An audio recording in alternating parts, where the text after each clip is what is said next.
ঢাকা বিশ্ববিদ্যালয়ের ছাত্র শুনলে এই বাংলাদেশের প্রত্যেকটা মানুষ সমীহ করে। কত লোকের সাথেই ঘুরলাম, এর সাথে যদি বন্ধুত্ব না থাকতো আজকে আমি বেঁচে যেতাম। আজকে এর সাথে চলার কারণে আমি আজকে মরে গেছি। আল্লাহ জিজ্ঞাসা করতে পাঠাবেন ফেরেশতাদেরকে, আজকে তুমি বন্ধুর দোষারোপ করতেছো কেন? কি সে তোমার জন্য করছিল? সাথে সাথে বলতে শুরু করবে, লাকাদ আদাল্লানি আনি যিকির বাদা ইজ জানি। আল্লাহ, আমার কাছে জিকির আসছিল, কিন্তু আমার এই বন্ধুর খপ্পরে পড়ে, আমার এই সংস্রবের খপ্পরে পড়ে, এই সার্কেলের খপ্পরে পড়ে আমি এই কোরআন থেকে দূরে চলে গেছিলাম। আল্লাহ আল্লাহ, আজকে আমার আর কোনো বাঁচার উপায় নাই। আল্লাহ রাব্বুল আলামিন বলতেছেন, এই কথা বলেই শেষ হবে না। নবীজি ওই জায়গায় হাজির হয়ে যাবেন, যাওয়ার পরে বলবেন, ইয়া আল্লাহ, বিচার আমারও আছে। ইন্না কওমি ইত্তাখাযু হাযাল কুরআনা মাহজুরা। ওদের কাছে কোরআন আসছিল, কিন্তু ওরা এটাকে মনে করছিল সোনার আইটেম, এইটাকে মনে করছিল একদল বলেই যাবে, শুনলাম শুনলাম না শুনলাম না শুনলাম, এটা আমাদের পার্সোনাল ব্যাপার। আল্লাহ, যারা এই কাজ করেছিল আজকে তাদেরকে তুমি ডবল শাস্তি দাও। আল্লাহ নবী যদি আমাদের বিপক্ষে দাঁড়ায় যান, আমাদের বাঁচার উপায় থাকবে না।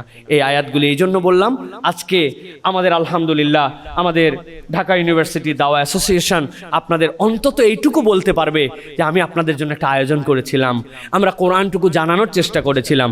এখন আমি যদি গ্রহণ করে নেই আলহামদুলিল্লাহ, আর যদি না শুনি তাহলে কিন্তু আমাদের জন্য এই শোনাটাই একটা ভয়ঙ্কর কারণ হয়ে যাবে। এই জন্য আমি আমার প্রত্যেকটা ভাই, প্রত্যেকটা বোনের কাছে যারা এসেছেন তাদের কাছে বলবো যে আমরা প্রত্যেকেই এক একজন আদর্শ মুমিন মুমিনা, মুসলিম মুসলিমা যদি আমরা হতে পারি, তাহলে আমাদের দুনিয়া আখিরাত উভয় ক্ষেত্রে সাকসেস।